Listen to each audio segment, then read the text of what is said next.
Bom dia a todos e todas. É uma grande satisfação abrir os trabalhos esse segundo dia do 16º encontro do Fórum Brasileiro de Segurança Pública. Eu queria aqui fazer um agradecimento à coordenação do fórum pelo convite para mediar essa mesa que se propõe a debater, discutir e refletir sobre o sistema prisional, os desafios, né, para o sistema prisional brasileiro, e contaremos aqui hoje com pessoas que vão conversar conosco, debater e refletir sobre temas importantes como encarceramento feminino, a experiência desenvolvida no estado do Maranhão e uma experiência também que vai ser coordenada pelo Emerson Ferreira sobre esse desafio, né, do encarceramento, da reintegração social e tudo que envolve, né, a complexidade do encarceramento e da reintegração social no Brasil. Nós temos aqui uma ordem de falas.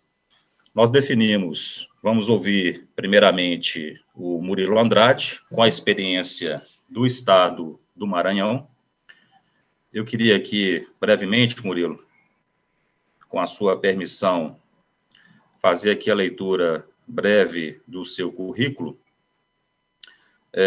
Murilo Andrade de Oliveira, formado em Direito pela PUC de Minas Gerais, especialista em Direito Público, doutorando em Ciências Jurídicas e Sociais, graduando em Administração Pública, atua há 20 anos, mais de 20 anos, na gestão do sistema prisional, tendo ocupado cargos de superintendente de articulação de vagas do sistema prisional de Minas Gerais, diretor de informações penitenciárias, instrutor e auditor de agentes de segurança penitenciária em modelos de gestão prisional.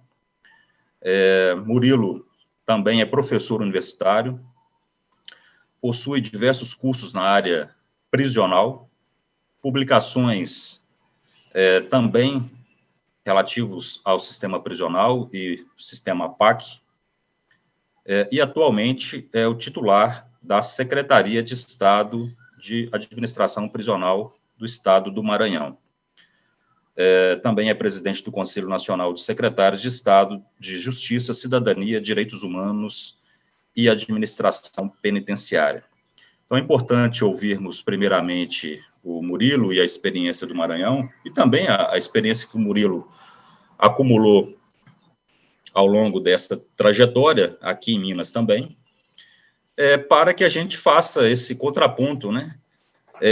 E dessa contradição, Murilo, e todos os presentes, a contradição da pena, né?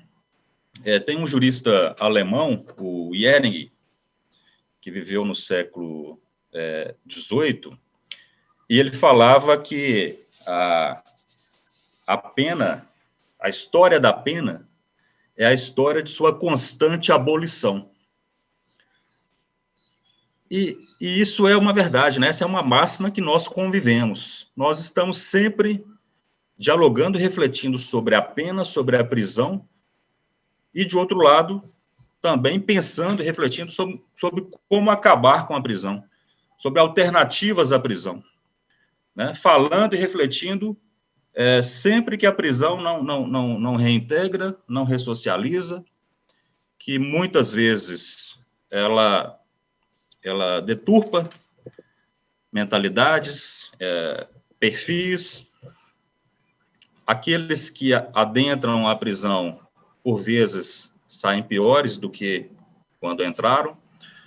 Então, essa reflexão da pena e essa constante tentativa nossa, da sociedade, em encontrarmos uma solução melhor do que a prisão, do que a pena, faz parte dessa contradição, né? Porque a pena se funda nessa contradição insolúvel de se segregar, de se custodiar para ensinar a viver em liberdade. Não existe contradição maior do que essa. E o Murilo vai nos ajudar aí e apresentar o que tem sido feito, em que pese essa contradição, o que tem sido feito no estado do Maranhão para se tentar minorar essa situação. Da mesma forma, o Emerson Ferreira vai trazer aqui reflexões importantes e a Carol Bispo aí adentrando a temática do encarceramento feminino. Murilo Andrade, com grande satisfação que eu te passo a palavra para que você possa, então, tecer as suas reflexões sobre o sistema prisional, de uma forma geral, e especialmente sobre o que vem sendo feito no estado do Maranhão. Você tem 15 minutos, Murilo. Ok. Gente, bom dia a todas e a todos. É um prazer estar aqui hoje participando do Fórum Nacional. Agradeço pelo convite. E é um tema extremamente importante, falar sobre os desafios do sistema penitenciário brasileiro. E realmente é um tema que a gente vem debatendo cada dia mais no Conselho de Secretários, porque realmente os problemas são muitos. Mas, felizmente, eu acredito que a gente está num bom momento e a gente está conseguindo melhorar muito a situação prisional do Brasil. Apesar de todos os problemas, hoje a gente conseguiu avançar bastante nesses últimos anos. Então, eu vou fazer uma pequena explanação sobre a situação do Brasil e adentrar um pouco no que diz respeito ao sistema penitenciário do Maranhão, o que a gente vem fazendo e como a gente conseguiu avançar um pouco nessa questão penitenciária, melhorando, inclusive, todos os indicadores e índices aqui do Estado.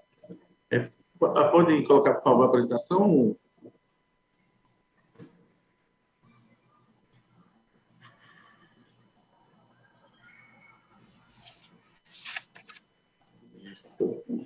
Bom, vamos passar aí para a segunda tela, por favor. Desafios penitenciários. Aí nós sabemos que hoje a população prisional do Brasil, dados de dezembro de 2021, do CISDEPEN, tem 670 mil presos, um aumento em cerca de 290% de pessoas presas desde o ano de 2000. Ou seja, é um crescimento muito grande, uma situação que gera problemas, e aí vocês vão ver a próxima tela, pode passar, por favor, gerando um alto número de presos provisórios. Nós temos hoje praticamente um terço da população prisional, 227 mil presos provisórios, variando aí de estado para estado. Tem estado que a gente tem 15%, 20% de presos provisórios, mas tem estados que a gente tem 40%, 50% de presos provisórios.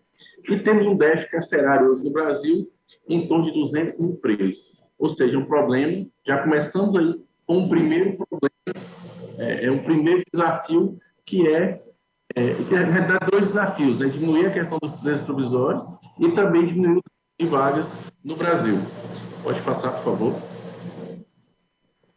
Outro desafio que a gente tem dentro do sistema prisional é atender a todas as necessidades da população prisional, seja todos os serviços dentro das unidades prisionais, como a saúde, a educação, trabalho, as assistências, a questão da segurança e da gestão dentro do sistema penitenciário, também é um problema que a gente, em sua plenitude, a maioria dos estados ela tem essas deficiências, né? E é em cima dessas deficiências que a gente vem trabalhando ao longo desse tempo. Pode passar, por favor.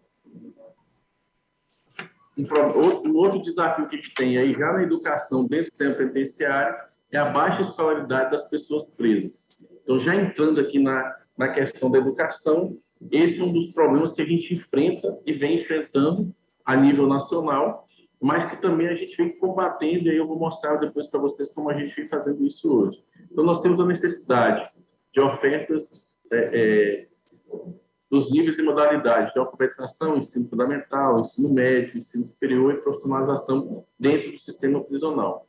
Pode passar, por favor.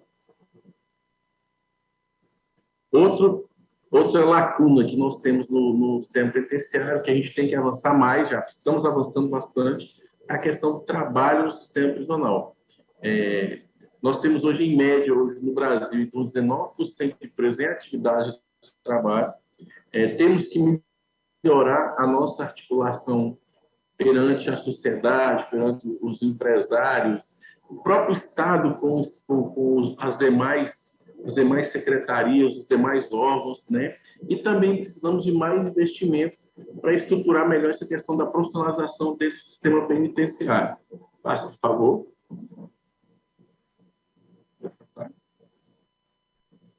Aí todo mundo já sabe. Não, volta, por favor. Isso.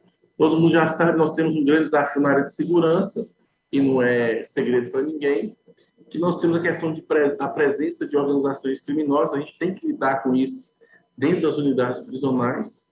E, paralelo a isso, sabemos que fora nós temos um elevado índice de criminalidade que gera uma população prisional a cada dia maior. É importante colocar que nos últimos 2 anos, eu acho que devido à pandemia, ainda não temos um estudo fechado sobre isso, nós tivemos aí uma desaceleração no crescimento da população prisional e até mesmo em alguns estados uma diminuição dessa população prisional. Mas mesmo assim, acreditamos que nos próximos meses, no próximo ano, vamos ter um crescimento novamente dessa população prisional, que antes da pandemia ela crescia no Brasil em torno de 5% a 10%, a variar de estado para estado. Pode passar, por favor. Os desafios, e por fim aqui os desafios institucionais que a gente tem que implementar, isso falando em nível nacional, as dificuldades que a gente tem, que é melhorar a nossa inteligência penitenciária, melhorar os órgãos de controle, né, como ouvidoria e corregedoria, fortalecer institucionalmente o sistema prisional, ou seja, mostrar mais para a sociedade a força, o que o sistema prisional tem a fazer, o que ele pode retribuir para a sociedade. A questão dos problemas que a gente tem hoje com o efetivo de pessoas trabalhando no sistema prisional, a maioria dos estados, eles não têm um efetivo suficiente para manter todos os serviços dentro das unidades prisionais. E, por fim, talvez um dos mais importantes, a questão de recursos financeiros, que, ao longo dos anos, ele tem cada dia mais piorando devido aos cortes financeiros. A própria pandemia atrapalhou bastante, e essa questão financeira atrapalha não só os serviços básicos, mas também avançar nos investimentos do sistema penitenciário. Pode passar, por favor. As dificuldades para a gestão, né? Nós temos aí a questão da audiência de custódia, que a gente tem que melhorar as audiências, principalmente no interior, chegarmos aí na sua plenitude de 100%, porque a audiência de custódia é uma ferramenta extremamente importante para o sistema prisional, ou seja, você, ao invés de manter uma pessoa presa por 70, 100 dias, desnecessariamente, você pode, já nas primeiras 24 horas, 48 horas, liberar essa pessoa e diminuir esse passivo que nós temos no sistema prisional. Com isso, nós diminuiremos, com certeza, as prisões provisórias nas unidades prisionais. E também acho que uma outra dificuldade, mas eu acho que a gente deve melhorar, na verdade, é uma interface maior com o judiciário. Vocês vão entender um pouco isso lá na frente, quando eu for falar da Central de Regulação de Vagas, que é um projeto inovador que a gente está trabalhando em conjunto com o CNJ, que realmente trabalha essa interface do judiciário com o executivo para melhorar o fluxo de presos, o número de presos dentro das unidades prisionais. Pode passar? E, ao final, a gente coloca aqui um pouco do estigma da pessoa presa egresso, né, perante a sociedade, já pensando aí na saída do indivíduo. Esse, talvez, é um desafio que a gente está chegando e encontrando nesse momento, porque nunca, na maioria dos estados do Brasil, a gente não chegou nesse momento, ou está chegando nesse momento agora. E a gente está tendo muita dificuldade de inserir essas pessoas no mercado de trabalho, como eu falei, pela baixa qualificação, baixo estudo, baixa escolaridade, mas também por esse estigma de ser uma pessoa presa, uma pessoa egressa do sistema prisional. Passa, por favor. Bom, o que foi a lógica? Eu pretendi colocar para vocês, em linhas gerais, todos os problemas, os desafios que a gente enfrenta no dia a dia, não só enquanto Maranhão, mas como todo o Brasil, né?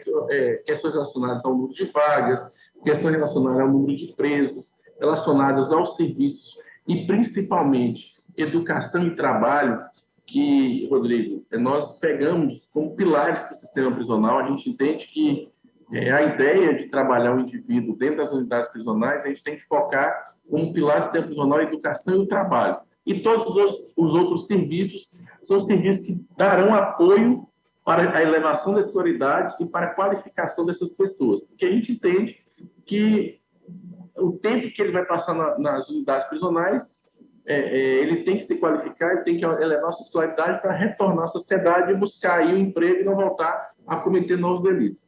Então, esse é o nosso foco principal. Eu vou colocar um pouco aqui da nossa experiência no Maranhão. Todo mundo conhece a história do Maranhão de 2013, 2014, do Complexo de Pedrinhas, com mais de 70 mortes. E, ao longo dos anos, já estou aqui há quase 8 anos no sistema penitenciário do Maranhão, e, felizmente, conseguimos avançar muito no sistema penitenciário do Maranhão. E hoje, felizmente, a gente vive uma realidade completamente diferente dos anos de 2013 e 2014. Pode passar, por favor? Bom, rapidamente vou falar, nós tínhamos aqui cerca de 33 unidades prisionais em uma APAC, 6.730 presos, uma ocupação em torno de 146%, ou seja, era uma vaga, nós tínhamos praticamente um preso e meio por vaga, quando a gente assumiu aqui em 2015. Pode passar? Já agora, no ano 2022, nós temos cerca de 12 mil presos, quase 12 mil presos, 47 unidades prisionais, 8 APACs e uma taxa e uma ocupação em torno de 100,4%. Ou seja, praticamente uma vaga por preso, em média, ou seja, não tem superlotação. Pode passar, por favor. Referido àquele número, não sei se está vendo na tela aí, eu estou vendo na tela, mas estou vendo ali. Hoje, a nossa capacidade, mesmo a nossa ocupação, ela praticamente está empatada. Nós temos aí pouquíssimos presos acima da nossa capacidade. Eu acredito que 80 presos, mais ou menos, né? Isso quer dizer o seguinte: ao longo dos anos, a gente vem diminuindo, saindo de 146,60% de presos para 100,4% ao longo desses 8 anos. Ou seja, nós fizemos o nosso trabalho, apesar da população prisional praticamente dobrar, nós conseguimos avançar no número de vagas do sistema penitenciário do Maranhão. Pode passar, por favor? Bom, o que nós fizemos? Pilares de reestruturação. Nós trabalhamos a segurança do sistema penitenciário, a gestão propriamente dita, a modernização do sistema e, principalmente, o nosso foco principal, a humanização do sistema prisional. Passa, por favor. Na questão da segurança, né? Nós trabalhamos a criação da Polícia Penal no Estado. Não sei se é do conhecimento de todos, quando a gente assumiu aqui no sistema penitenciário do Maranhão, nós tínhamos diversas forças trabalhando, mais de 5 ou 6 forças entre policiais e não policiais dentro do sistema penitenciário do Maranhão, e com isso dificultava muito o trabalho. Ao longo do tempo, nós criamos a Polícia Penal, criamos os grupamentos táticos do sistema prisional, capacitamos todos os nossos servidores, contratamos e fizemos concursos públicos, tiramos toda a terceirização do sistema prisional e aí conseguimos avançar na segurança, que foi o nosso primeiro momento na reestruturação aqui do sistema penitenciário do Maranhão. Pode passar, por favor. Na gestão, nós fizemos a questão do controle institucional através da corregedoria, da ouvidoria e da inteligência.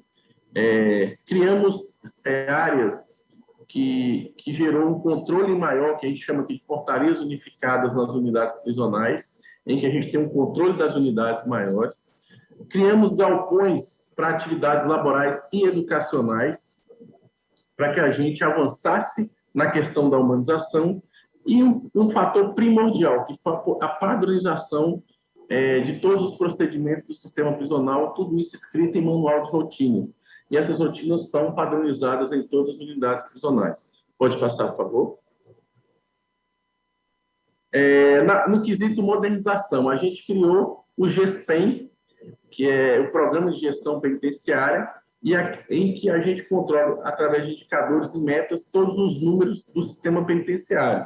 Então, hoje, por exemplo, nós temos aí 0%, zero rebeliões, zero presos sem documentação no sistema prisional, 98% na diminuição de homicídios, diminuição de 85% de ocorrências de fugas. Isso tudo, são cerca de 60 indicadores que são controlados mensalmente, com premiações anuais para as melhores unidades. E com isso a gente conseguiu ganhar bastante em qualidade nos nossos trabalhos. Pode passar, por favor. E, por fim, aqui, o nosso principal pilar, que eu acho, de reestruturação, que é a humanização, que é o fim, né, para as outras existirem, que é realmente qualificar essa pessoa, preparar essa pessoa para o retorno da sociedade.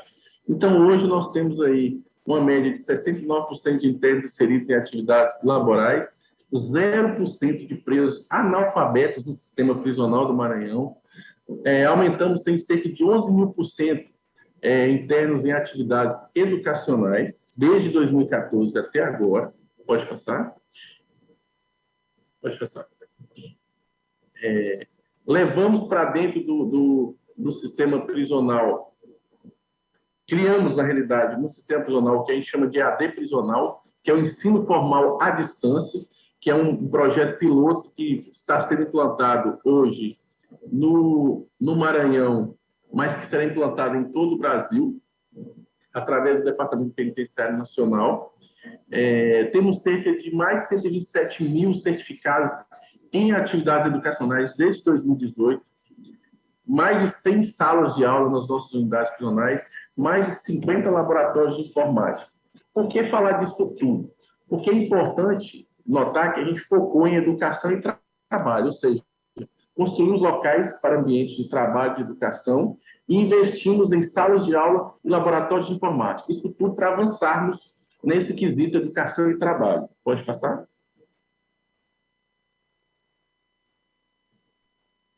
Pode passar. Isso. E o que resultou disso?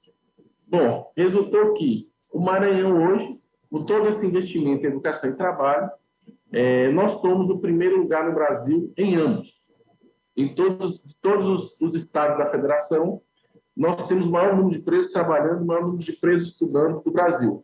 Por quê? Porque realmente entendemos que o nosso foco primordial é educação e trabalho. E com isso a gente avançou nessas atividades educacionais e laborais e conseguimos chegar a esse número inédito aí de sermos o estado com maior inserção de pessoas em atividades educacionais e laborais. Pode passar, por favor.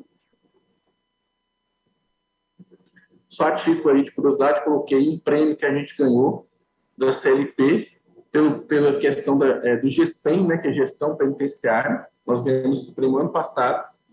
Foi muito importante para a gente, que demonstra o quanto esse trabalho vem sendo reconhecido não só no Estado, mas nacionalmente. Pode passar, por favor. Bom, isso aí é o que a gente vem fazendo ao longo do tempo. Para finalizar, os nossos próximos desafios, nós temos dois, né? Pode passar? Primeiro é o combate à superlotação.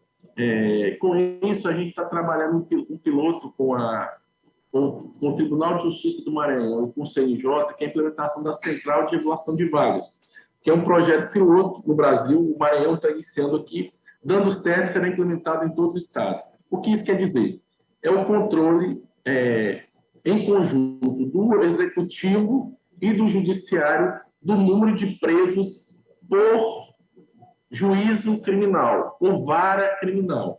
Ou seja, a gente vai trabalhar nessa central de regulação de vagas os gargalos do Poder Judiciário junto com o Executivo, né? Então, com isso, a gente vai ter um controle melhor e nós vamos conseguir trabalhar os benefícios dos presos de uma forma melhor, pois nós teremos ali um alerta sempre que avançarmos nessa questão da superlotação dentro do sistema prisional.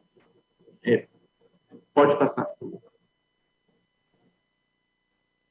Só adendo quanto à questão da superlotação, que é importante colocar, Rodrigo, que as pessoas... no passado, se entendia que a superlotação se controlava basicamente com construção de novas unidades prisionais.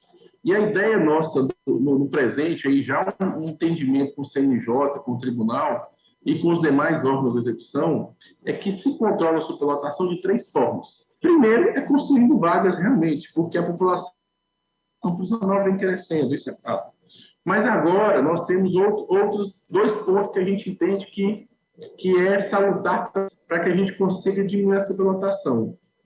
O segundo seria a central de regulação de vagas, que é trabalhar mais próximo desses gargalos do Poder Judiciário, com, por exemplo, benefícios vencidos na execução penal, ou, por exemplo, o prazo de 190 dias para todo o processo de conhecimento. Isso tudo também facilita e diminui a superlotação. E, por fim, também trabalhar as atividades nas unidades prisionais que geram remissão, como educação e trabalho.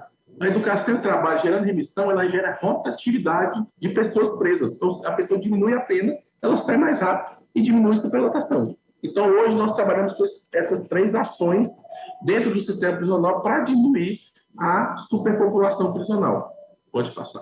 Por fim, outra ação que a gente vem trabalhando, como eu falei no início, são os desafios agora do presente, não só para o Maranhão, mas acredito para todo o Brasil, que é uma coisa, apesar de estar escrito há muito tempo, mas esse problema a gente chegou há pouco tempo, é a integração de egressos, né? Então, a gente criou aqui a lei do Começar de Novo, que é a inserção dos egressos nas atividades em empresas que prestam serviço para o Estado, e a criação do escritório social já em 2 cidades, que vai ser ampliada agora para 13 cidades no estado do Maranhão, para realmente fazer um trabalho com essas pessoas que vêm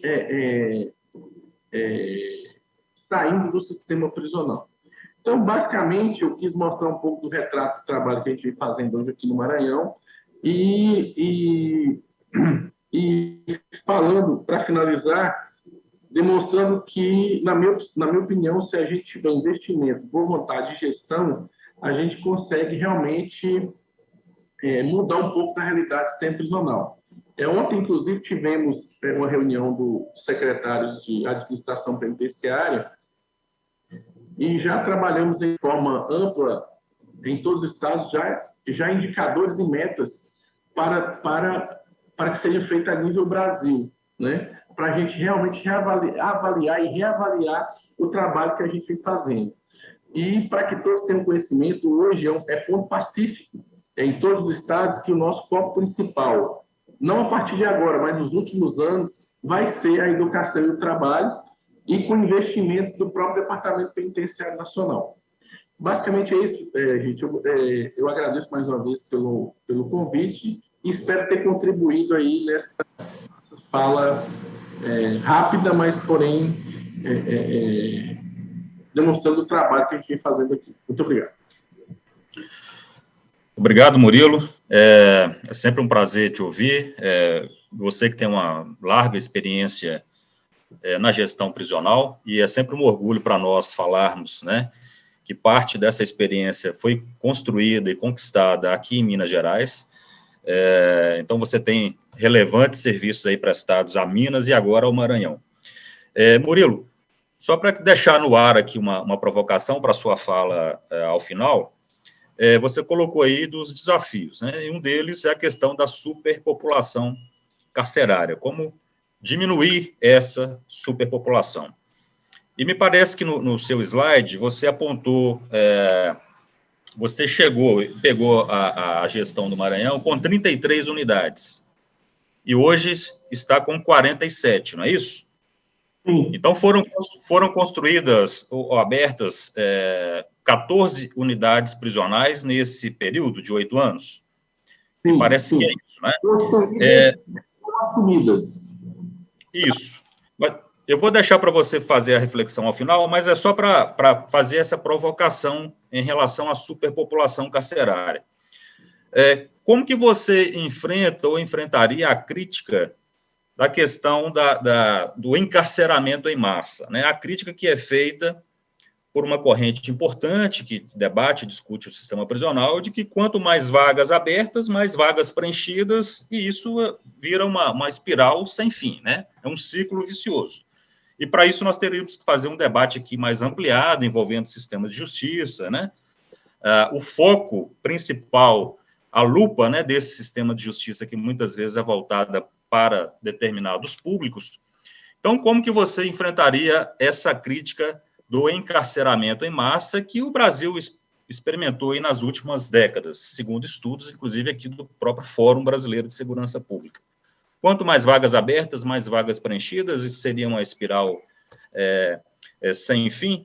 Deixo essa provocação para que você nos ajude a refletir ao final. E vamos fazer aqui, ouvir agora, a experiência lá do Acre. E aí vamos ouvir a Carol Bispo. Carol, é sempre uma satisfação te ouvir. Lembrando aqui aos participantes que a Carol está num fuso horário ali de menos 2 horas, não é isso, Carol? Oi, Rodrigo, bom dia, obrigada. Sim, menos 2 horas. Bom dia a todas, muito bom te ouvir. Carol, deixa eu só te apresentar aqui, por favor, rapidinho. Claro. A Caroline Bispo é mestranda na Universidade Federal Fluminense, na linha de Segurança Pública e Acesso à Justiça, especialista em Criminologia e Direito Penal pela PUC do Rio Grande do Sul, é advogada desde 2013, quando iniciou sua atuação durante as manifestações. Fundou em 2016 a associação Elas Existem, Mulheres Encarceradas, com atuação no Rio de Janeiro e no Acre. E aí vamos ouvir, então, agora essa experiência coordenada pela Carol, seus estudos, as suas reflexões, especialmente quanto ao encarceramento feminino. Então, com a palavra, a Caroline. Você tem 15 minutos, Caroline, para a sua exposição. Muito obrigado pela presença. Obrigada, Rodrigo.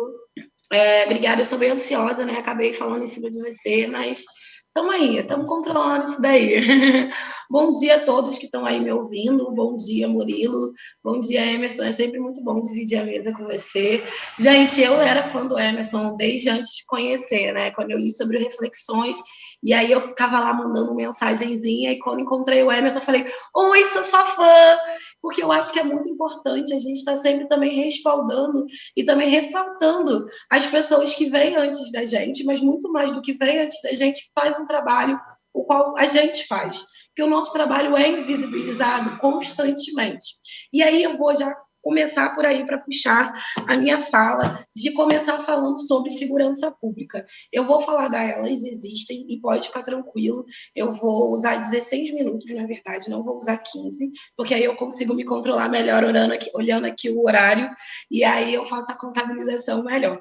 Mas o que acontece? Lá em 2018, eu fui para a Redes da Maré, não sei se vocês já ouviram falar na Comunidade da Maré, é um complexo de favelas no estado do Rio de Janeiro, onde comportam 16 favelas, e nessas 16 favelas juntas formam o Complexo da Maré. Eu fui trabalhar em 2018 na ONG chamada Redes da Maré, como a primeira advogada de segurança pública do estado do Rio de Janeiro.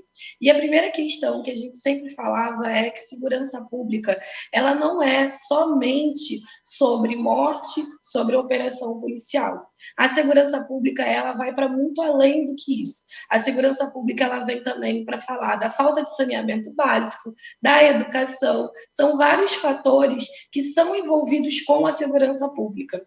Por exemplo, quando tinha uma operação policial, as crianças não podiam ir para a escola. Isso se reverberava no futuro dessas adolescentes, no futuro dessas crianças.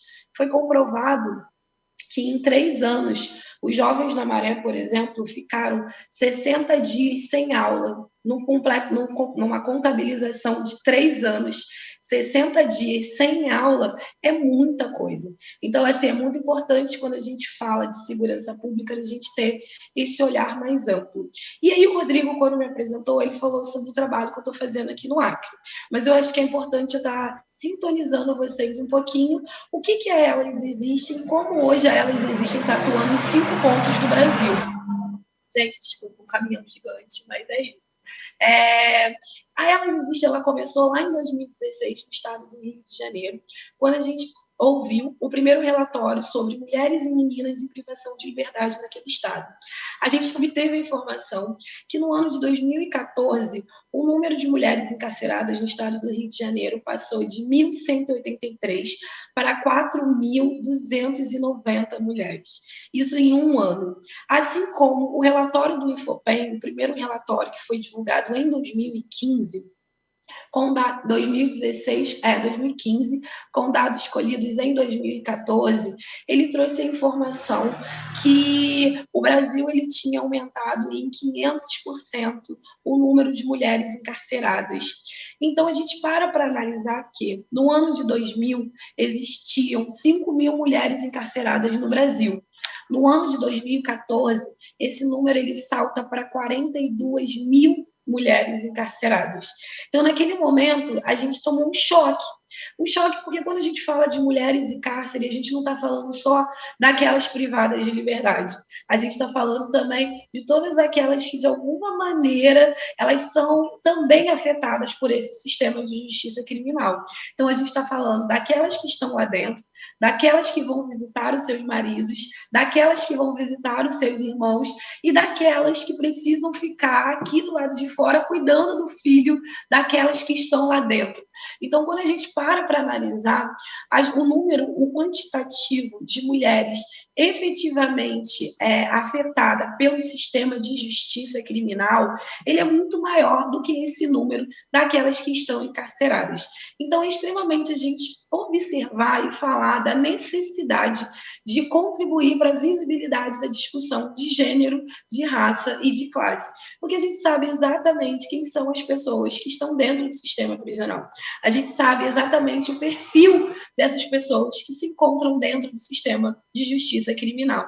Então, essas mulheres, muitas das vezes, são triplamente estigmatizadas. Por ser mulheres, porque vivemos nessa sociedade que é extremamente machista. 2, por serem majoritariamente mulheres negras. Então, a gente está nessa sociedade que é machista, que é racista, que é escravocrata. E 3, porque também elas acabaram infringindo as leis dos homens e de Deus. Acabam se tornando as criminosas. Então, elas são olhadas e vistas como mulheres negras e criminosas, aquela tripla estigmatização. E quando a gente vai falar sobre as mulheres que estão em cumprimento de medida de segurança, que são aquelas que são consideradas as inimputáveis, que são muitas das vezes mais criminalizadas e mais condenadas, acabam inclusive ficando às vezes muitas das situações mais tempo dentro do sistema de justiça criminal. É preciso a gente pensar ainda na quarta estigmatização, serem consideradas loucas e criminosas. Então, ao trazer a temática de mulheres encarceradas, ao trazer a expressão elas existem, nós tentamos trazer a discussão que é necessário falar sobre essas mulheres. É necessário falar sobre as mulheres dentro do cárcere, as mulheres que trabalham com o cárcere, as mulheres que visitam seus companheiros dentro do cárcere. E, principalmente, é importante a gente entender que num Brasil onde temos 700.000 pessoas presas, as mulheres se tornam invisíveis. As mulheres trans se tornam ainda mais invisíveis. Os bebês encarcerados, porque o nosso direito penal ele diz que a lei ela não pode, a condenação ela não pode ultrapassar da pessoa que cometeu. Contudo, no Brasil a gente tem bebês presos, a gente tem crianças presas. E é importante a gente falar sobre isso. É óbvio que a gente não diz dessa forma e a gente usa palavras bonitinhas, mas sabemos exatamente que... Só um minutinho. Amigo arrasou tomando chazinho, Emerson, coraçãozinho. Amo. As pessoas esquecem do chazinho, só colocam café e eu amo quem toma chá. Já ganhou meu coração. Então, voltando, é importante extremamente a gente falar sobre essas mulheres. É importante a gente dar nomes, dar visibilidade, contribuir para a construção. Quando as pessoas falam assim para mim, os presos são todos presos, a gente invisibiliza. Porque no momento que eu não falo das mulheres trans encarceradas dentro do sistema de justiça criminal masculino, eu invisibilizo. No momento que eu falo que as mulheres trans ainda estão dentro do sistema prisional, nas unidades masculinas, eu invisibilizo. No momento que a gente não está discutindo, e aí uma pausa só para falar sobre gravidez no cárcere, a gente tem trilhares de pesquisas, porque o bebezinho, porque a gravidez tem uma atenção maior. Quando a gente vai falar sobre aborto, por exemplo, as crianças têm até CPF, saem pessoas de todos os lugares para trazer as discussões. Imagine um lugar mais insalubre do que uma unidade prisional. Imagine uma mulher passando pela gravidez dentro de uma unidade prisional, tendo seu filho algemada, não só algemada durante o parto, mas após o parto. Então, ou seja, ou pior ainda, tendo que se desligar da criança em 6 meses, ou quando não tem uma família estruturada, ou quem receba essa criança, ela vai acabar passando, indo para um abrigo, para uma institucionalização. Isso por quê? Porque a gente acredita que quanto mais a gente prende, mais se resolve. Contudo, está aí a prova viva que nos últimos 22 anos a gente tem encarcerado cada vez mais mulheres, a gente tem encarcerado cada vez mais pessoas e não tem pensado no depois. E aí a Elas Existem, quando ela surge lá em 2016, ela vem justamente para trazer essas discussões, para trazer essa visibilidade. E a gente começa primeiro trabalhando dentro do sistema prisional com essas mulheres, fortalecendo, não só fortalecendo, mas dando ferramentas para que elas possam pensar na vida pós-cárcere, ferramentas para que elas possam aguentar, viver ali dentro, longe dos seus filhos, dos seus maridos, e muitas vezes, muitas estão ali devido aos seus maridos, mas também não vou ser hipócrita com vocês, o tráfico de drogas ele é uma profissão ilegal, informal, mas dependendo do número de pessoas, dependendo de que pessoas a gente está falando e de possibilidades, é uma profissão, principalmente dentro da favela. Então, é uma profissão a qual, se você para olhar 2 dias atrás, uma juíza, se não me engano, acho que foi em São Paulo ou no Distrito Federal, liberou 2 pessoas num carro com 151 quilos de maconha. E aqui no Acre, por exemplo, eu tenho uma menina que está presa por causa de 2 gramas de maconha. E é importante a gente falar sobre isso. E ainda que ela falasse, olha, são 2 gramas, mas era para mim, comprei para eu fumar e eu super entendo, acho que a gente inclusive tem que desmistificar o uso tanto recreativo, quanto medicinal, quanto adulto da maconha. Então, quando a gente tem um caso de 151 quilos, onde um helicóptero com 500 quilos de cocaína como é que é a palavra exata? É ok, onde mulheres aqui reconhecem a quantidade pequena para o seu próprio consumo, ainda são taxadas como criminosas. Então, quando Elas Existem, vem para trabalhar com essas mulheres, a gente vem também fazer pesquisas, vem ouvir e vem principalmente trabalhar na escuta ativa. Escuta dessas mulheres, escuta da família dessas mulheres, entendendo como a criminologia cultural ela é importante para que a gente possa pensar políticas públicas, pensar políticas na vida pós-cárcere. Acho incrível o que a Elas Existem faz, e aí peço desculpas, acabei falando muitas informações para vocês e não dando tantos subsídios, todas as coisas que nós fazemos. Então, eu vou pedir para vocês irem lá no nosso Instagram, que é a Elas Existem, no nosso site, que eu não sei de cabeça, então vocês vão no Instagram, que no Instagram tem um link, vai ser direcionado para vocês, e aí lá vocês vão poder acompanhar todas as atividades que a gente faz no Rio de Janeiro, no Acre, em Cuiabá. A gente está iniciando as atividades em Porto Alegre e, a partir do próximo mês, as atividades em Salvador.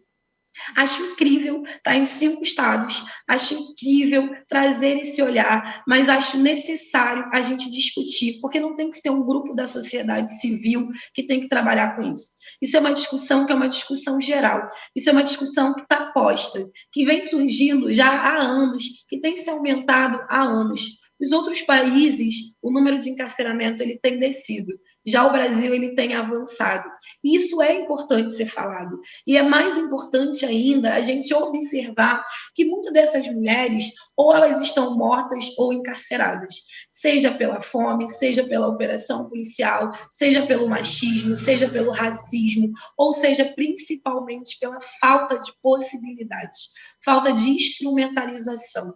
Então, eu vou finalizar, não usei 16, usei 13, mas vou estar finalizando aqui, deixando para vocês os nossos contatos, dizendo para vocês que é extremamente necessário a gente sair do nosso lugar de conforto. Hoje, atualmente, muitas das discussões, e aí eu vou falar principalmente para as mulheres que estão nos assistindo, que é sair do nosso lugar de conforto. Eu não sou livre enquanto outra mulher se for prisioneiro, porque atualmente é ela que está lá dentro. Mas se a gente continuar encarcerando no nível que a gente está encarcerando, daqui a pouco pode ser qualquer uma de nós. Porque atualmente as discussões têm se colocado, têm se visto cada vez mais complexas, cada vez mais invisibilizando os nossos direitos.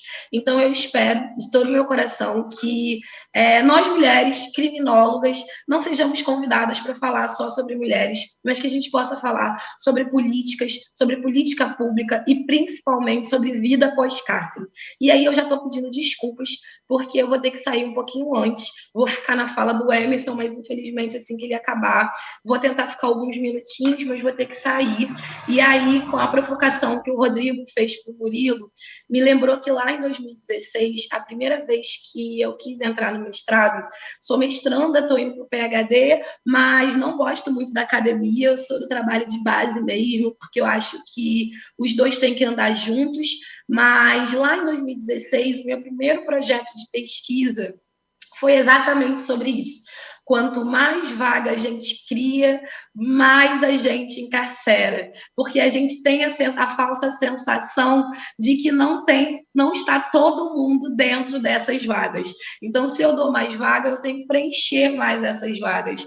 Então, lá em 2016, eu iniciei essa discussão, que posteriormente nunca consegui. Então, acho que foi uma incrível provocação, Rodrigo. Com certeza, se eu não estiver aqui para ouvir o Murilo falando, eu vou com certeza depois procurar esse videozinho para poder ler no final. E eu quero agradecer pelo convite, agradecer pela oportunidade, mas principalmente agradecer pelas discussões. Poucas vezes e raras vezes a gente vê um egresso do sistema falando, uma menina da base falando, mas principalmente eu sou advogada, Emerson é psicólogo. Então, assim, para além do nosso trabalho de base, nós também temos o nosso trabalho acadêmico. Então, eu queria agradecer por esse reconhecimento e pela oportunidade de estar aqui com vocês. Carol, nós aqui agradecemos a sua participação, sua experiência riquíssima. Volte sempre, né, aqui aos encontros do Fórum. Eu lembrava que o primeiro encontro do Fórum Brasileiro de Segurança Pública foi em Belo Horizonte, em 2007, e eu tive a oportunidade de participar.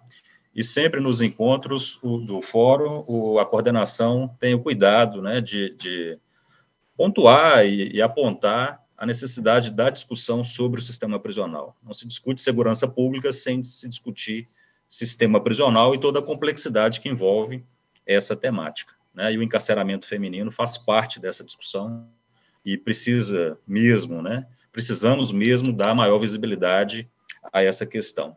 E você apontou uma questão importantíssima, que é o princípio da intranscendência da pena, né? A pena não deveria ultrapassar a pessoa do condenado. E nós sabemos que isso não acontece, né? Nós sabemos que a pena, ela alcança também os familiares. E a sua fala me fez lembrar de uma atuação de um grupo importante aqui em Minas Gerais, que é o grupo de amigos e familiares de pessoas privadas de liberdade, e eles têm por lema, aqui em Minas Gerais, na sua atuação, o lema de que ser família não é crime.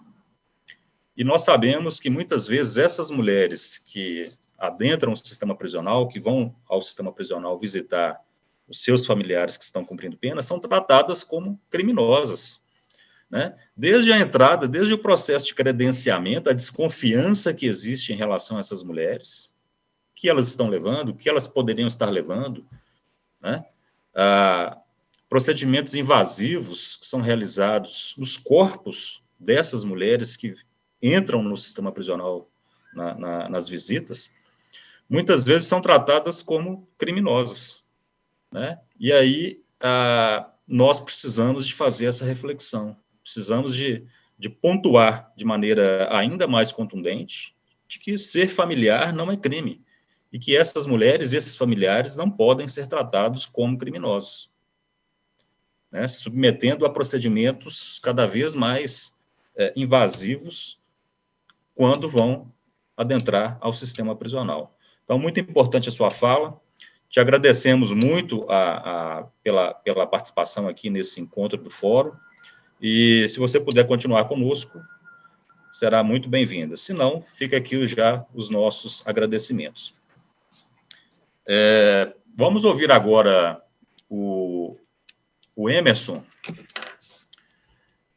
que vai nos trazer uma reflexão importante, uma reflexão pessoal e uma reflexão também da sua atuação com os egressos, né, do sistema prisional. O Emerson Ferreira é psicólogo, diretor do projeto Reflexões da Liberdade e membro do Conselho Penitenciário do Estado de São Paulo. Então, Emerson, seja muito bem-vindo a esse 16º encontro do Fórum Brasileiro de Segurança Pública. Você tem 15 minutos para a sua exposição, e esperamos aí que a sua experiência possa enriquecer ainda mais esse debate, né, a reflexão do trabalho com os egressos do sistema prisional. Com a palavra, o Emerson Ferreira. Ô, Rodrigo, muito bom dia, muito obrigado aí pela palavra. Para mim é uma grande satisfação, uma grande honra aqui partilhar deste diálogo junto com a Carol Bispo, uma pessoa que eu admiro, que eu respeito muito, que tem um trabalho completamente relevante, importante e faz a diferença na vida e nos estados onde elas existem e estão presentes. Também aqui quero desejar um excelente dia ao Dr. Murilo Andrade, secretário de Administração Penitenciária aí do Maranhão. Tive a oportunidade de conhecer Pedrinhas a convite do saudoso e memorável professor Alvino Augusto de Sá, e foi uma experiência muito rica, e é isso. Para mim é uma grande oportunidade de dialogar com vocês aqui no 16º Fórum, no 16º Fórum Brasileiro de Segurança Pública, ainda mais falando sobre essa temática aí dos desafios do sistema prisional. Eu faço coro muito do que foi falado pela Carol, mais uma vez com toda a admiração que eu tenho a respeito do trabalho dela. Eu poderia já iniciar esse diálogo a respeito dos desafios do sistema prisional antes que eu traga uma versão um pouco mais tácita da experiência trabalhando com este tema. Eu vou colocar alguns pontos que eu listei aqui, como, por exemplo, nós podemos entender que os desafios do sistema prisional têm dois pontos de vista. Para alguns, defendem que o sistema prisional foi feito para ser isso mesmo, para prender pobres, para prender negros, para entrar no lugar daquilo que era a escravidão antes, para domínio de massas, para controle social, para higienização e todas essas questões perversas que, de certo modo, geram e mantêm-se o medo na vida da população do senso comum, que está abarrotado dentro dos trens, dos metrôs, dentro dos ônibus, que, por medo, não avançam muito na sociedade. Quero dizer que grande parte, por ter bastante presença dentro do sistema prisional, eu percebi que grande parte das pessoas que estão no sistema prisional são pessoas que tiveram suas vidas mal desenvolvidas. E quando eu menciono que pessoas tiveram suas vidas mal desenvolvidas, eu estou dizendo diretamente ligado da desigualdade social e das insuficiências das políticas públicas. Por quê? Porque dentro da nossa Carta Magna, Constituição Federal, dentro dos regimentos internos dos municípios, dentro de todas as instâncias a nível municipal, estadual, federal, a nível das secretarias, tem orientações, tem detalhes, tem artigos, tem incisos, tem parágrafos que descrevem os direitos do povo, que descrevem os direitos do cidadão, que descrevem o direito do pai, do filho, da mãe, da irmã, do tio, da avó, do vô, do preto, do branco, do pardo, do índio, descreve estes direitos. E, na grande maioria das vezes, estes direitos são negligenciados. Na grande maioria das vezes, esses direitos eles são insuficientes. A gente sabe, literalmente, que o Estado de Direito ele é mais presente nos centros urbanos, naqueles lugares, como nós dizemos, para gringo ver. E nas margens da sociedade, a distância dos centros urbanos, a política pública ela é insuficiente. Ela é insuficiente e, às vezes, ela aparece somente ali na época de eleição. Então, podemos dizer que grande parte das pessoas que estão dentro do sistema prisional são pessoas que, de certo modo, são vítimas também da insuficiência das políticas do Estado, e isso, como o Dr. Murilo mencionou também, isso acaba gerando um déficit. Eu tenho comigo que essa questão desse déficit, dessa linha de construções de presídios causa, de certo modo, uma consequência ainda maior para a temática do sistema de justiça, causa uma consequência ainda maior, porque nós sabemos que grande parte das pessoas que estão cumprindo pena hoje no Brasil são pessoas que deveriam estar sendo tratadas no sentido da saúde pública e não no sentido da segurança pública.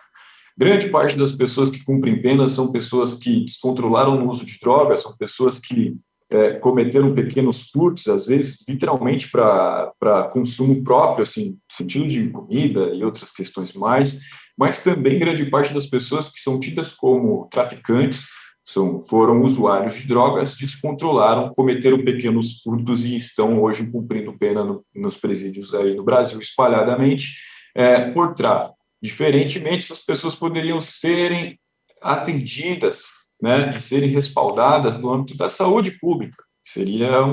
Evitaria bastante, tendo em vista até mesmo que hoje no Brasil a gente tem uma cultura punitiva, né, e vingativa completamente estabelecida e regada diariamente pelos jornais policiais, que chega a ser cômico, esses jornais policiais que personificam a insegurança pública.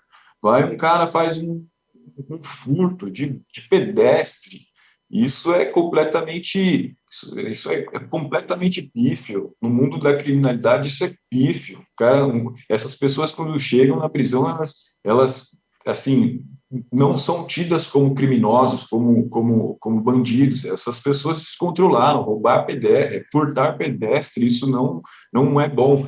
E, ainda assim, as grandes mídias, infelizmente, elas personificam a insegurança pública. Pega esse cara, ainda mais quando é aquela pessoa que tem algum tipo de crime que teve uma certa comoção social, aí que é literalmente uma grande oportunidade para os meios de comunicação personificar a insegurança pública na vida destes eleitos a serem ali a representação da insegurança, né?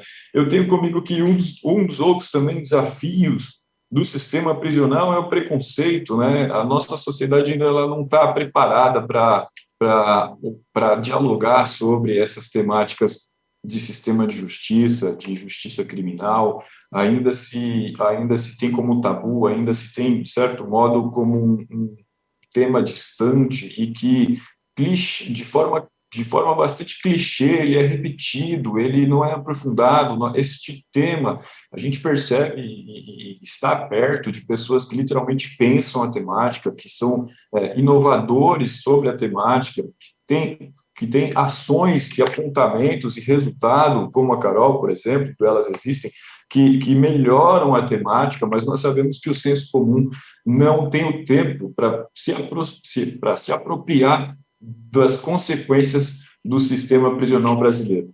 O senso comum está ocupado em trabalhar para garantir minimamente a comida no final de cada dia, né? Então, o preconceito é algo que nós trabalhamos para superar, para fazer com que a sociedade entenda mesmo que são vidas que estão dentro do cárcere e que são vidas que poderiam estar em outro lugar, ao invés do cárcere, né? Mas isso está posto.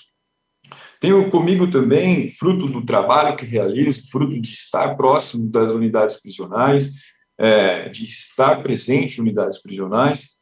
Para mim, os desafios do sistema prisional também estão muito ligados às logísticas, né? A gente sabe, eu tenho uma pesquisa aqui interna dentro do Reflexões da Liberdade, logo breve vou falar mais sobre Reflexões da Liberdade, em torno de 570 pessoas responderam, E um dos tratados internacionais que o Brasil é signatário, ou seja, se comprometeu a cumprir estas regras, é justamente as regras de Mandela, que define ali como deve ser tratado antes, durante e depois da prisão a pessoa em cumprimento de pena. Também o Tratado de Bangkok, né, que define como que deveria ser o tratamento das mulheres em cumprimento de prisão.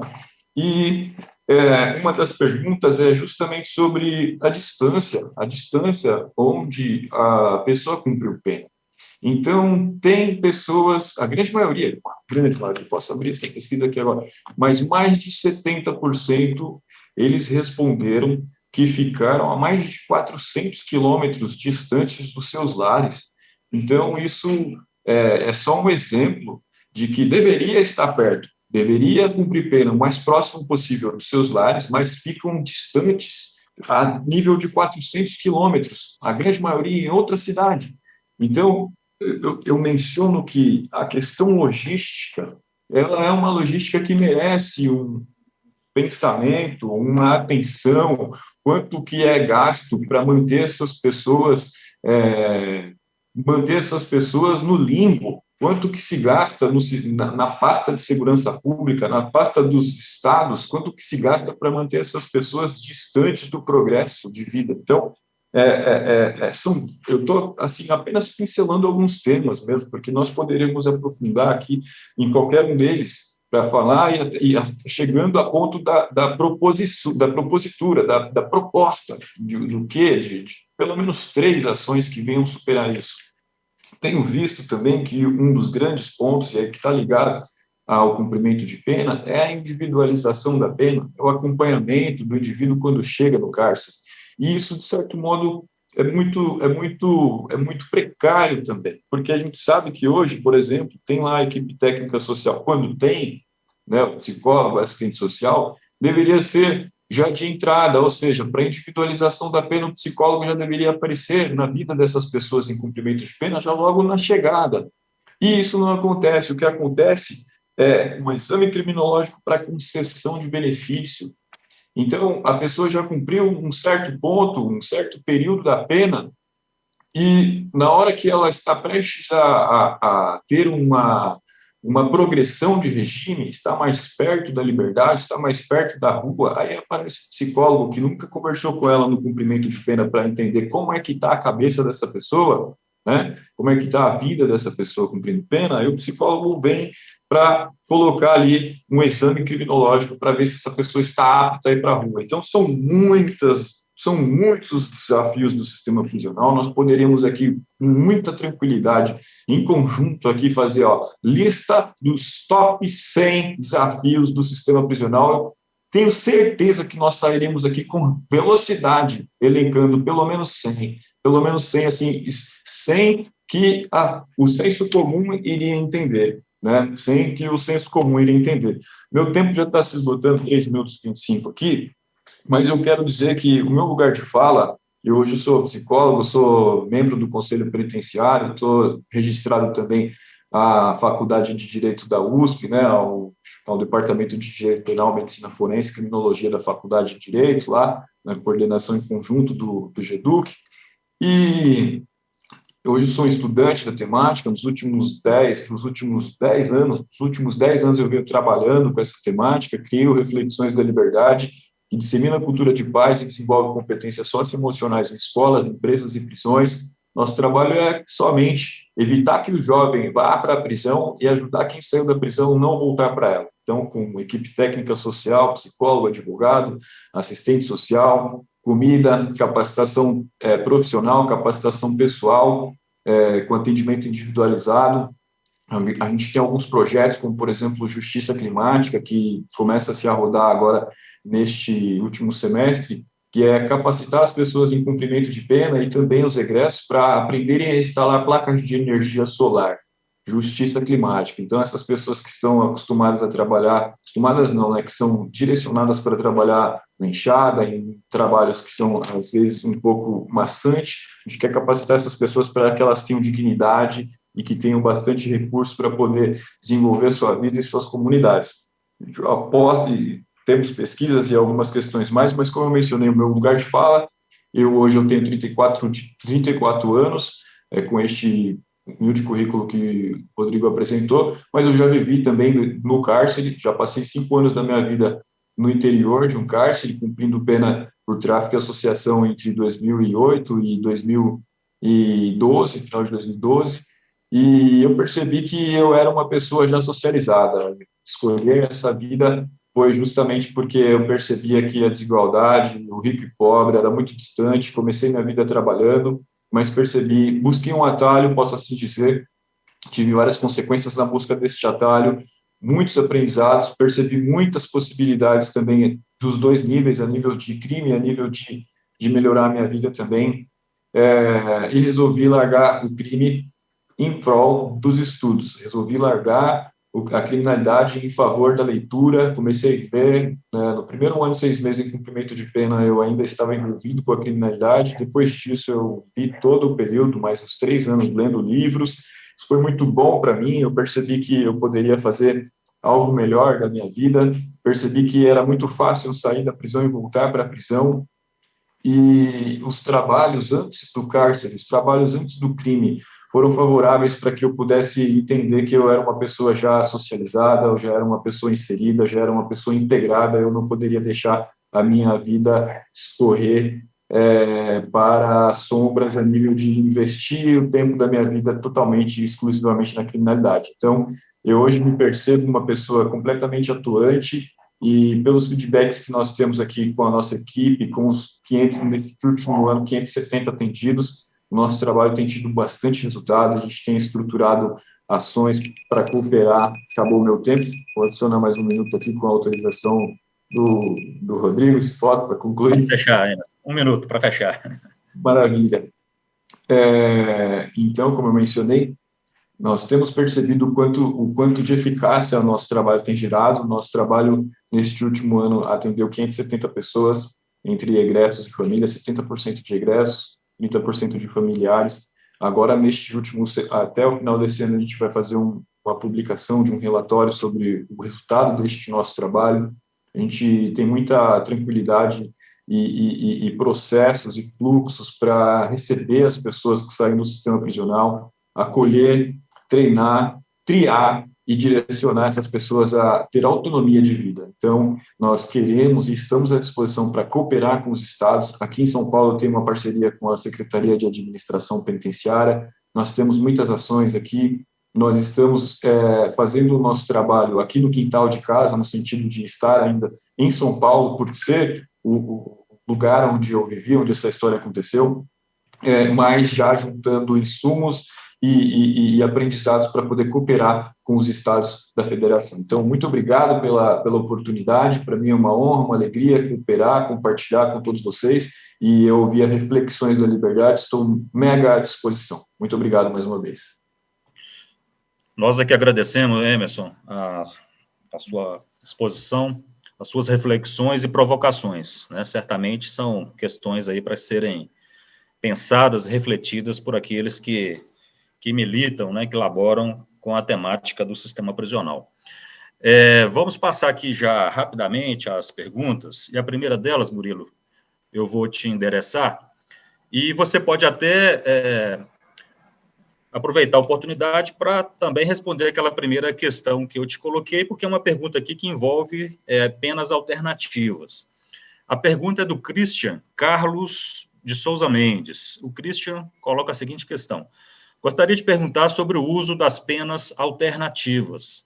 Como isso está sendo planejado e implementado atualmente?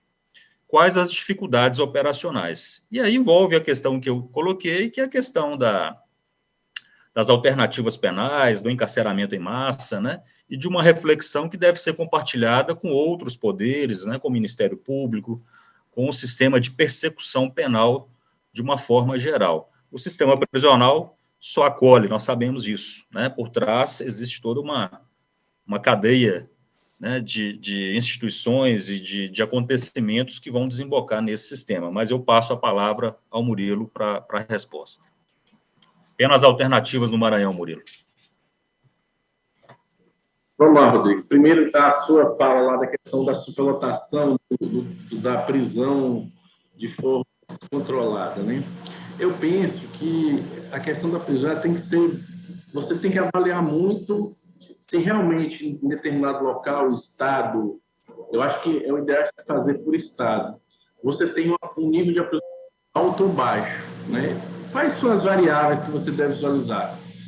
A questão tem que ser muito relacionada à questão de taxa de encarceramento, relacionada à questão de aprisionamento, desde quando o aprisionamento em massa está surtindo efeito na diminuição da criminalidade, porque pode ser que você está aprendendo muito, mas a criminalidade continua do mesmo jeito, não reduz, aí você aumenta a taxa de encarceramento. Então, acho que isso tem que ser um estudo feito estado por estado, para você ver se realmente você tem um número fora do normal, né? Fora do equilíbrio, porque eu penso que o aprisionamento ele tem que ter um equilíbrio, nem muito, nem pouco.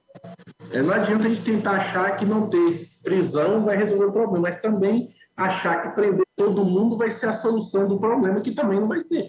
Então, dentro desse equilíbrio, você tem que trabalhar com variáveis, taxa de encarceramento, em que a prisão está refletindo a diminuição dos crimes, dos CVLIs, de tudo isso, entendeu? Então, acho que essa é uma avaliação que tem que ser feita. Por exemplo, no estado do Maranhão, a gente avaliou, quando a gente chegou aqui, nós tínhamos cerca de 6 mil presos, mas nós tínhamos, por exemplo, a menor taxa de encarceramento do Brasil. Então, acreditamos que realmente era necessário aumentar, mas será que ainda é necessário aumentar mais? Entendeu? Essa avaliação tem que ser feita. Nós acreditamos que, inclusive, a gente tem condições de diminuir se a gente trabalhar os gargalos do sistema prisional, trabalhar a questão dos presos provisórios, melhorar a qualidade da execução penal nos benefícios, não atrasar os benefícios na execução, isso tudo facilita, né? Então, a minha ideia sobre essa questão de aprisionamento, acho que é voltada muito para o equilíbrio, nem muito, nem pouco, ele tem que ser o ideal, a dose ideal para que a gente realmente resolva o problema, que é dar mais segurança para a sociedade. O aprisionamento de forma exacerbada não vai gerar problema também, vai gerar, não gera, né? A superlotação gera uma situação descontrolada e aumenta assim a criminalidade, a questão das facções criminosas, isso tudo é um problema. Quanto à questão das penas alternativas, nós temos um programa, um trabalho interessante aqui no estado. Nós criamos aqui em São Luís a CIAPS, a Central Integrada de Penas Alternativas, aqui em São Luís. Então, nós temos no mesmo ambiente a segunda vara de execuções penitenciárias, que é responsável pelas penas do meio aberto, restritivas de direito e alternativas penais. E, junto com essa segunda vara de execuções penais, nós temos todos os serviços relacionados a pessoas, ora que não ficaram presas devido às alternativas penais, ora que estão saindo do cárcere por algum motivo, ou livramento condicional, ou liberdade provisória, ou de alguma forma. Então, esses serviços são todos centralizados nessa central de penas alternativas. E ali atendemos desde o egresso, desde o monitorado da tornozeleira eletrônica, a equipe técnica que atende também. Nós temos também um serviço que trabalha com os presos que saem de livramento em separado do egresso. Tem uma equipe que trabalha com as alternativas penais, que recebe as pessoas que estão em alternativas penais. Temos também uma equipe que faz os cursos para aquelas pessoas que estão em penas restritivas de direito, como limitação de fim de semana e outros. Então, todo esse trabalho é feito nesse ambiente aqui hoje em São Luís. E a ideia nossa é expandir para o interior. Porque entendemos também, Rodrigo, que realmente muitas pessoas não necessitam ficar presas. Elas têm que ter penas alternativas. Realmente, a gente tem que aprisionar realmente quem é necessário. Porque senão acontece o que está acontecendo hoje no Brasil, um déficit de 30% de vagas, aí as facções nas unidades prisionais, isso gera um problema, né? Então, nós temos que alinhar melhor com os outros órgãos de execução para a gente conseguir ter uma execução mais ágil, né? Prender, continue prendendo, mas se podendo soltar, vamos soltar mais rápido, podendo executar a pena, vamos executar mais rápido, não vamos ter presos de forma independente das unidades prisionais. Essa é a lógica. Ok. Obrigado. Obrigado, Murilo. A segunda pergunta, eu vou direcionar ao Emerson Ferreira. Não está identificada. A pergunta é a seguinte, Emerson. É possível pensar em políticas públicas no sentido de inclusão de ex-detentos no mercado de trabalho? Como o Estado pode dialogar com o mercado de trabalho nesse sentido? Acho que você tem uma experiência relevante nessa questão, né? Perfeito, Rodrigo. Uma excelente pergunta. Sobre essa questão de empregabilidade de pessoas que saíram do cárcere, em 2013 eu tive a minha primeira experiência, né? Fiz uma articulação aqui em São Paulo com o SESI e Senai, da Fiesp, no caso, onde nós qualificamos, treinamos profissionalmente 15 egressos para 30, na verdade, 15 para panificação e outros 15 para mecânica de automóveis, já conversando e articulando com os representantes dos sindicatos para que, ao final deste curso, essas pessoas pudessem ser empregadas. E o que aconteceu? Dos 15 que iniciaram o curso, dos dois grupos, 11 de um grupo concluíram o curso, do outro grupo, 13 concluíram o curso. Os que não concluíram, eu tive questões, por exemplo, assim, o cara ele recebia um apoio logístico, alimentação, uma bolsa, no caso, né, para que ele pudesse realmente fazer o curso. E aí, às vezes, ele ficava uma semana sem ir, eu ia descobrir qual que era a situação, a pessoa tinha pego o dinheiro do transporte para comprar o gás. Então, um ponto já é o seguinte, a empregabilidade, por mais que pareça ser o mais importante, não necessariamente deve ser o primeiro a ser oferecido, porque às vezes as pessoas elas saíram da prisão, mas ainda vivem um estado mental de prisão, né? E aí o que acontece? De um lado 13 e outro lado 11 foram para o mercado de trabalho. Depois de 6 meses eu não tinha mais nenhum na vaga. E aí eu comecei a estudar sobre isso e percebi que, por mais que a pessoa está qualificada, as relações de poder no ambiente de trabalho são diferentes. A gente sabe que o mercado, o capitalismo, ele é extremamente feroz, ele é extremamente a nível de resultado, de impacto, de recursos, de lucro, e é muito difícil direcionar alguém para ocupar uma vaga onde ele vai ser demandado, ele vai ser tratado como nós sabemos que é o tratamento no mercado de trabalho tradicional, principalmente para aquelas pessoas que têm uma baixa qualificação. Então, eu não aposto no direcionamento apenas das pessoas que saíram da prisão para o mercado de trabalho. Eu não aposto porque tem também em políticas de estados, como, por exemplo, aqui em São Paulo, o Proegressos, que garante, de certo modo, né, deveria garantir a empregabilidade das pessoas que saem do sistema prisional nas licitações para executar as obras para o Estado, mas tem as entrelinhas que, se a pessoa não aparece qualificada, então dispensa-se a necessidade de empregar. Ou seja, existe um grande espaço de capacitação dessas pessoas e existe uma grande precariedade no mercado de trabalho em lidar com essas pessoas. Por quê? Porque nós já carregamos inconscientemente e conscientemente, sendo construído diariamente, uma versão distante, uma versão vingativa, punitiva para com essas pessoas, né?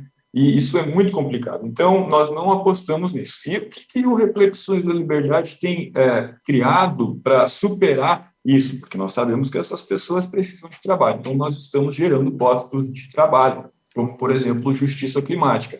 Ao invés de eu colocar este egresso numa empresa onde ele vai ficar trancado 10, 12 horas por dia para ganhar um valor e vivendo no medo, vivendo apontado, esse cara vai trabalhar no Reflexões da Liberdade. Nós seremos o elo entre as empresas e a pessoa acolhida, triada e capacitada. E aí essa linha de geração de postos de trabalho é o que nós apostamos. E é isso. Ok, Emerson, muito obrigado. Pessoal, para fechar o nosso grupo aqui, essa manhã, nós temos uma última pergunta, que também não está identificada, ela é direcionada também ao mediador, a mim e aos demais palestrantes. A pergunta é a seguinte: desde 2018, ou seja, antes da pandemia, há uma tendência de queda no encarceramento no país, segundo a pessoa que pergunta. Qual seria a explicação deste fenômeno, na opinião do mediador e dos palestrantes? Eu vou pedir à Amanda para colocar uma foto. Essa foto é um registro de ontem do Sistema Prisional de Minas. Murilo conhece muito bem, é o Ceresp Gameleira, uma unidade de presos provisórios. Eu estive lá ontem, pela manhã, numa inspeção do Conselho de Criminologia e Política Penitenciária de Minas. Essa é a realidade hoje do Ceresp Gameleira, aqui, unidade de Minas, unidade provisória. A unidade que está interditada, foi até notícia no âmbito nacional, houve uma interdição, depois houve uma outra decisão do Tribunal de Justiça, desinterditando a unidade, e essa é a unidade, uma unidade com capacidade para 400 presos, e hoje tem 3 vezes mais presos. E uma realidade, Murilo, que eu não via aqui em Minas Gerais já há algum tempo, presos dormindo, feito morcegos, pendurados na grade. Não sei se você tem essa realidade aí no Maranhão, mas essa é a realidade de hoje, no estado de Minas Gerais, da unidade provisória Ceresp Gameleira. E aí eu respondo a pergunta, pode tirar, Amanda, por favor, a foto, com dados do banco de monitoramento do CNJ, que aponta, segundo dados do CNJ, número de presos no Brasil, antes da pandemia, em 885 mil presos. E no pós-pandemia, agora em junho de 2022, o Brasil alcançou a marca de 900 mil presos. Portanto, nós não estamos experimentando essa onda aí de esse arrefecimento do número de presos no Brasil. Nós ainda ocupamos a estrondosa e vexatória marca da 3ª posição em número de presos no mundo, né? Perdendo apenas para os americanos e os chineses. Então, nós temos a 3ª maior população carcerária mundial. E, no pós-pandemia, com a marca de 900 mil presos. Se eu estiver enganado, o Murilo, que faz parte do Conselho Nacional de Secretários, vai poder me corrigir. Mas, enfim, como a pergunta foi endereçada a mim e também aos demais, eu passo a palavra ao Murilo e, em seguida, ao Emerson, já para as considerações finais. Tá bom, Murilo? Beleza. Rodrigo, foi até bom você colocar essa questão aí do Banco Nacional, né, o BNMP, que é, inclusive, matéria de discussão do Conselho do DEPEN com o CNJ. Não sei se vocês sabem, há uns 2 meses atrás, saiu a matéria em um jornal de circulação nacional com esses dados do Banco Nacional Banco Nacional BNMP, do CNJ. E automaticamente a gente acionou o CNJ para questionar, porque esse número não é um número hoje oficial dos estados, né? E aí o nosso coordenador lá, o doutor Fred, ele foi muito claro e nos colocou o seguinte, que ele foi procurado à época pelo jornalista e explicou que o banco do BNMP não era, no momento, uma ferramenta que estava com a informação fidedigna. Ele tinha duplicidades em pontos, ou duplicidades, ou colocava todos os presos, dependendo de estarem presos ou em prisão domiciliar. Foi feita a justificativa, porém não foi levado em consideração e a matéria saiu com esse número de presos. Na realidade, hoje, o sistema que a gente trabalha hoje, que seria o mais confiável, é o sistema DEPEN, que é o sistema hoje que é coordenado pelo Departamento Penitenciário Nacional e em que as unidades da federação encaminham essas informações. Então, por exemplo, Maranhão manda lá que tem cerca de 12 mil presos. Todos os estados encaminham e a gente fecha aquele número de pessoas que nós temos presos. E o número atual, com dados de dezembro de 2021, são 690 mil presos no Brasil.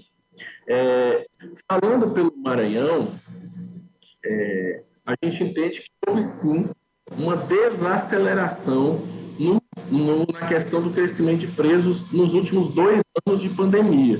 Nós chegamos a ter, por exemplo, 12 mil e poucos presos, um pouco mais do que tem hoje nós temos cerca de 11.900, quase 12 mil. isso quer dizer o seguinte, que está, de certa forma, estagnado, o que não é normal, porque geralmente o crescimento ele tem uma variação anual de 5, 4, 3, até 10%, dependendo do estado, dependendo do trabalho que está sendo feito pelas forças de segurança pública. Eu acredito, Rodrigo, que essa situação pode ter a ver, eu não posso falar com certeza com a segurança pública, mas tem a ver também com a questão das ações que foram definidas pelo CNJ na pandemia, que foram benefícios que foram antecipados, que foi um trabalho das pessoas que tinham comorbidades, presos foram colocados em prisão domiciliar. Então, esse fator fez com que reduzisse esse número de presos. O que não quer dizer que seja o ideal, né? Nós temos hoje superlotação e isso é fato. E que não seja uma tendência também, né, Murilo? Que não seja uma tendência. Não podemos falar em tendência de diminuição. Não vai ter tendência de diminuição. Isso é que fique claro que diminuir, se diminuir é muito pouco, mas a tendência é aumentar. Isso é fato, né? Eu entendo que foi muito por isso, por essas ações do CNJ que a gente conseguiu, nesse momento, manter. Mas há uma tendência de crescimento, sim, né? Agora, o que nós temos que fazer, Rodrigo? Soluções para a gente tentar minimizar este problema. Foi o que eu coloquei. Preso trabalhando, preso estudando, remissão de pena, rotatividade e, paralelo a isso, a central de regulação de vagas, que é aquela central entre Tribunal de Justiça o Executivo, que vai trabalhar nos gargalos da execução penal para que a gente minimize esse problema que você colocou de Minas Gerais, que é um problema hoje praticamente do Brasil.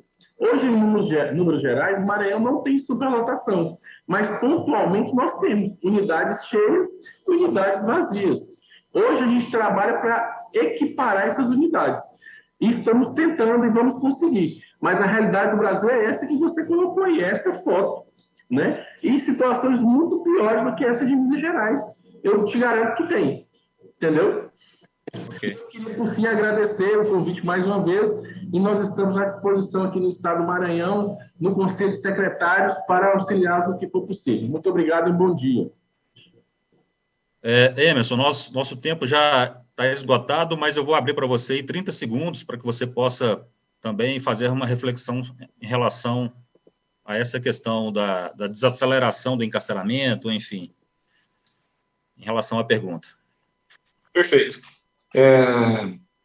Existe uma controvérsia muito grande ao número exato de pessoas presas hoje no Brasil, né? Então, tem algumas divergências aí entre Infobem, entre CNJ, e isso acaba, às vezes, também até mesmo gerando aí informações de desaceleração, diminuição, e como você mesmo mencionou, antes da pandemia 885, depois da pandemia 900.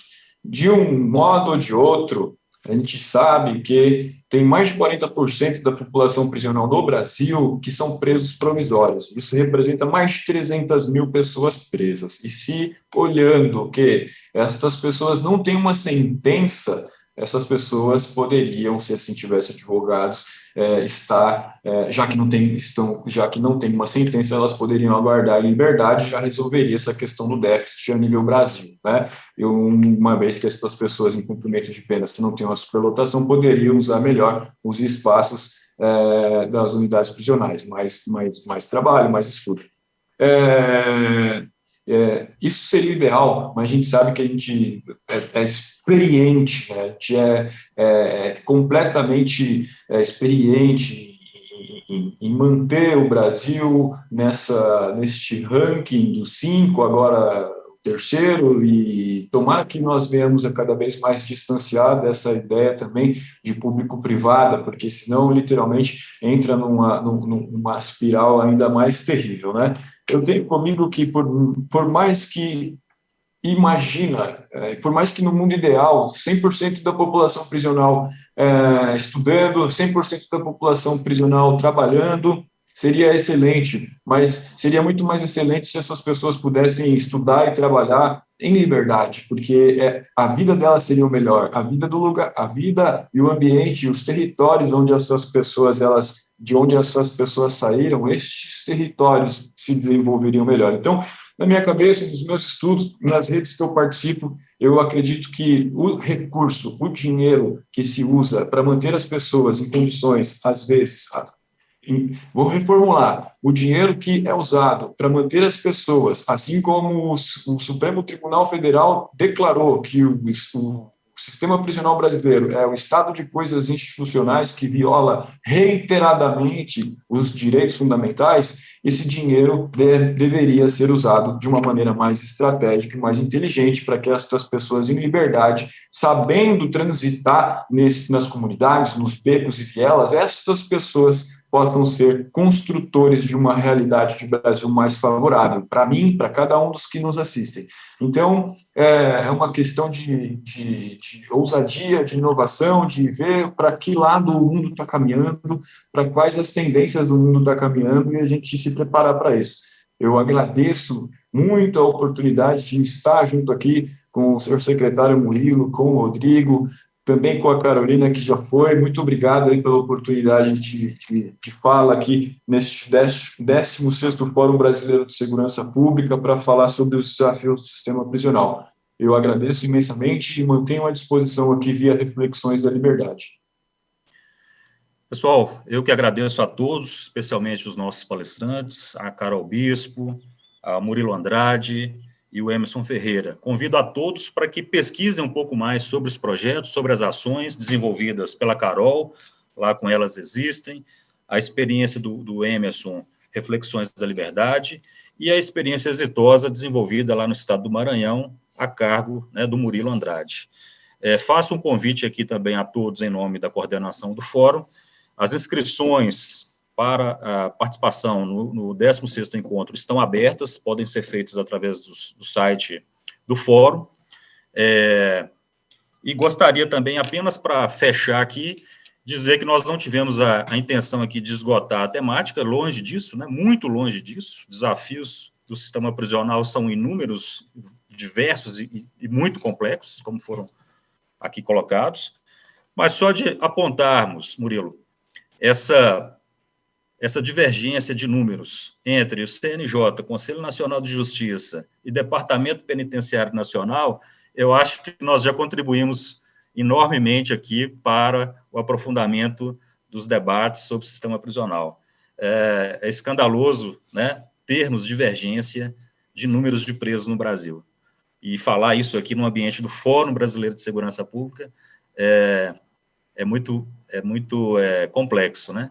Nós deveríamos ter isso na ponta da língua, né, para traçarmos aí as políticas públicas no âmbito do sistema prisional. Precisamos conhecer quantos e quais são os nossos presos, né? E esses dados são importantíssimos para o direcionamento da política pública. Então, em nome da coordenação do Fórum Brasileiro de Segurança Pública, agradeço a todos que estiveram conosco aqui nessa manhã, se dedicaram aqui esse tempinho para essas reflexões. Um grande abraço a todos e muito obrigado, em nome do Fórum.